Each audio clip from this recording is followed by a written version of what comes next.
આટલું જ કરવું છે આપણે. પણ અમે શું સમજતા, ઓ ઈશ્વર ભજીયો તરે, મોટો મોટો ખાય, અમે આવો અર્થ કરતા તમારા જેવા હતા તારે. પણ હવે સમજીએ કે ઓ ઈશ્વર ભજીએ તને, મોટું છે તુજ નામ. તો ઈશ્વરનું તો મોટું નામ છે.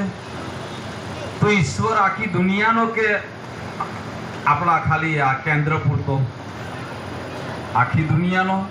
આ કેન્દ્ર પૂરતો હોય તો એવું કહેજો. બસ જો આખી દુનિયાનો ઈશ્વર હોય તો આખી દુનિયા જેને એ નામથી બોલાવે તો જ ઈશ્વર કહેવાય ને ભાઈ. બધા એક નામથી બોલાવે તો જ ઈશ્વર કહેવાય ને. તો આપણે એક જ જયકારો બોલીએ છીએ. જ્યારની આપણી શિબિર ચાલુ થઈ ત્યારનો એક જ જયકારો. કયો જયકારો બોલીએ છીએ? પ્રાણનાથ પ્યારે કી. તો હવે તમે ઘરે જશો અને ઘરે ગયા પછી કહેશે તમે પ્રાણનાથ પ્યારે કી જયકારા બોલશો તો ઘરવાળા કહે છે કે આ નવો ક્યાંથી ભગવાન લાયા, આજ સુધી હું આપ્યો જ નહીં, એમ કહે છે કે નહીં?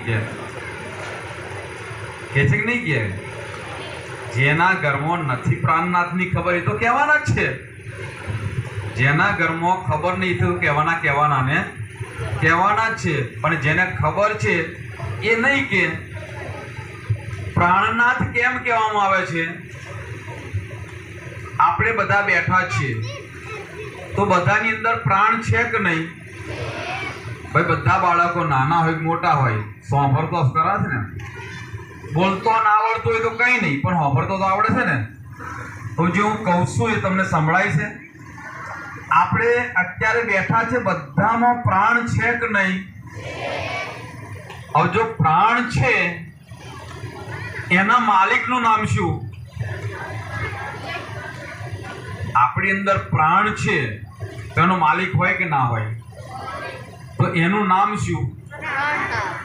પ્રાણનો નાથ. સમજમાં આવી? ના સમજ આવે તો એક તમને પ્રસંગ બતાવું પ્રહલાદનો. ભાઈ પ્રહલાદ કેવડો હતો? તમારા જેવડો જ હતો ને. પ્રહલાદ નાનો હતો અને એ પ્રહલાદ જ્યારે હતો સ્કૂલમાં ભણતો હતો તો એ સ્કૂલની અંદર નહીં, સ્કૂલની આખા વિસ્તારમાં કયા ભગવાન કેવડાવતા? હિરણ્યકશ્યપ ભગવાન કી. બધાને કહેતા હિરણ્યકશ્યપ ભગવાન ના બોલે ને મારી નાખવાનો. સાંભળજો, પ્રાણનાથની વાત બતાવું છું. કારણ કે જેને આશરે બેઠા છે ને એ કોઈ નિરાશ ના કરે.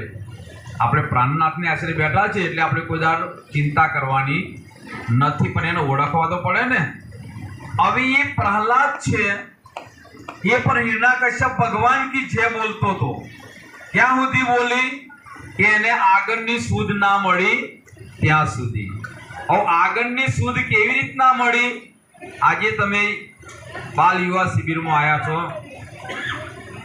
અને આજે તમને સુધ મળે. પ્રહલાદ સ્કૂલમાંથી ઘરે જતો હતો, બરાબર સાંભળજો.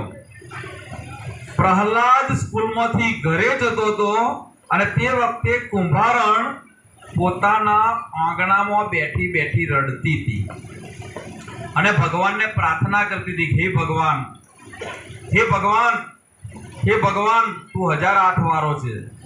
પ્રહલાદ કહેવા લાગ્યો કે માતાજી માતાજી ચલો ભગવાન જોડે લઈ જાઉં. પ્રહલાદ કોને ભગવાન માનતો હતો? હિરણ્યકશ્યપને. તો પ્રહલાદે કીધું કે ચલો માતાજી ભગવાન જોડે લઈ જાઉં. ભગવાન કોણ હતા? કે હિરણ્યકશ્યપ. એ ભગવાન નથી, ભગવાન તો અંતર્યામી છે.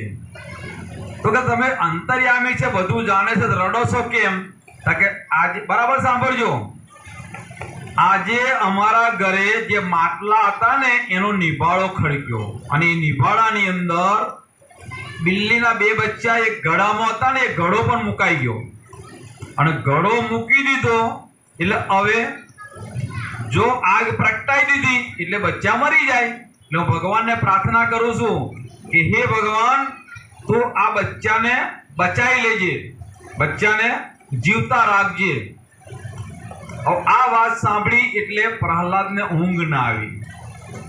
બીજા દિવસે જ્યારે ત્યાં નીકળ્યો એટલે કુંભારણ ઘરના આંગણામાં કાલે રુદન કરતી હતી, ભગવાનને આજીજી કરતી હતી, આજે ગુણગાન ગાતી હતી, ભજન ગાતી હતી. એટલે પ્રહલાદે પૂછ્યું, માતાજી આજે કેમ ખુશ?